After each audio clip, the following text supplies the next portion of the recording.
Vote bank के लिए पहले अनपढ़ नेताओं को मिल जाता था अहम मंत्रालय। आजाद भारत में पहली बार पूर्व IAS, IPS, IFS को मिली मंत्रिमंडल में जगह। किसी ने दुनिया में बजाया भारत का डंका तो किसी ने ली देश की सुरक्षा की जिम्मेदारी। आजादी के बाद देश के इतिहास में पहली बार आधे दर्जन से ज्यादा पूर्व नौकरशाहों ब्यूरोक्रेट्स को सरकार के मंत्रिमंडल में जगह मिली है, जिसमें पूर्व IAS, IPS, IFS भी शामिल है। यही वजह है कि आज भारत तरक्की के साथ साथ विश्व पटल पर उन्नत देश की तरह उभर रहा है। IT सेक्टर से लेकर रेलवे तक, एनर्जी हब से लेकर इंफ्रा तक, आज भारत के हर मंत्रालय को बेहतरीन लीडरशिप और विशेष तजुर्बे का मार्गदर्शन मिल रहा है। 2014 से पहले तक वोट बैंक के लिए पार्टी के चुने गए नेता जो ठीक से पढ़े लिखे भी नहीं होते थे, उन्हें किसी भी मंत्रालय का मंत्री, यहाँ तक कि पूरे राज्य का CM भी बना दिया जाता था। हालांकि उन्हें उस डिपार्टमेंट की 30% भी नॉलेज नहीं होती थी और मंत्री IAS, IPS को निजी तौर पर हायर करके इन्हीं की सलाह पर अपने मंत्रालय को चलाते थे। लेकिन आज वही नौकरशाह फ्रंट फुट पर अपने डिपार्टमेंट को संभाल रहे हैं। तो आज हम मोदी सरकार के 5 ऐसे मंत्रियों के बारे में बताने जा रहे हैं जो कभी नौकरशाह थे और आज देश के अहम मंत्रालय संभाल रहे हैं। सबसे पहले बात विदेश मंत्री S जयशंकर की, जिन्होंने भारत की विदेश नीति की काया पलट दी। जयशंकर विदेश मंत्री बनने वाले पहले नौकरशाह हैं। बीते 4 सालों में जयशंकर ने अपनी काबिलियत से भारत का मान पूरी दुनिया में बढ़ाया है। चाहे बात अमेरिका, यूरोप के प्रतिबंध के बावजूद रूस से तेल खरीदने की हो, डोकलाम के मुद्दे पर चीन से वार्ता हो या कश्मीर के मुद्दे पर पाकिस्तान को बेनकाब करना हो, भारत आज पूरी दुनिया से आंख मिलाकर बात करता है।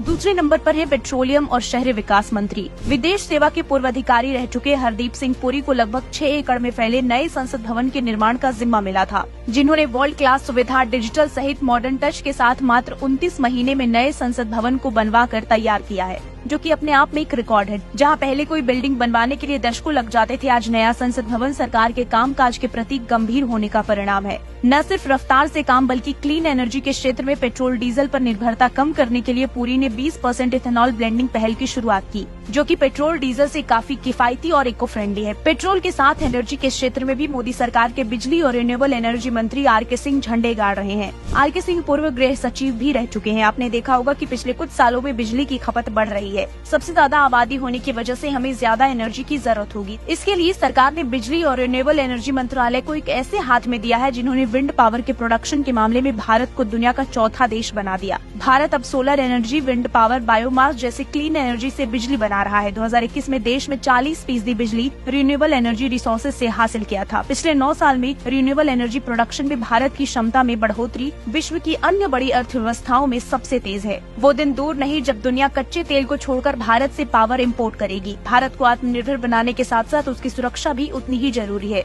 मोदी सरकार ने भारत की सुरक्षा की जिम्मेदारी पूर्व IPS अजित डोभाल को सौंपी है। साल 2016 में जब भारतीय सेना के उरी स्थित कैंप पर हमला हुआ, जब 2019 में पाकिस्तानी आतंकियों ने पुलवामा में CRPF के काफिले को निशाना बनाया, जवाब में भारतीय सेना ने जब एयर स्ट्राइक की तो उस एयर स्ट्राइक के मास्टरमाइंड भी डोभाल ही थे। कहा जाता है कि भारत के प्रधानमंत्री से ज्यादा अगर कोई शक्तिशाली है तो वो है अजीत डोभाल, जिसके नाम से पाकिस्तान भी खौफ खाता है। बीते कुछ सालों में रेलवे की तस्वीर पूरी तरह से बदल गई है और इसका पूरा क्रेडिट जाता है अश्विनी वैष्णव को, जो कि प्रशासनिक सेवा में काम कर चुके हैं। देश में वंदे भारत एक्सप्रेस का जाल बिछाया जा रहा है। Sleeper Vande Bharat, regional rapid rail, hydrogen train चलाने की प्लानिंग हो रही है। गंदे बदबूदार प्लेटफॉर्म और बदहाल वॉशरूम आज बीते जमाने की बात हो गई है। IT सेक्टर का जिम्मा भी वैष्णवी के पास है। स्वदेशी रूप से 4G, 5G विकसित करने के बाद सबसे पहले भारत दुनिया को 6G का तोहफा देने वाला है। इतना ही नहीं, end to end telecom service देने वाला भारत दुनिया का 5वां देश बन गया है। अभी तक चीन, फिनलैंड, जापान, साउथ कोरिया के पास ये टेक्नोलॉजी थी।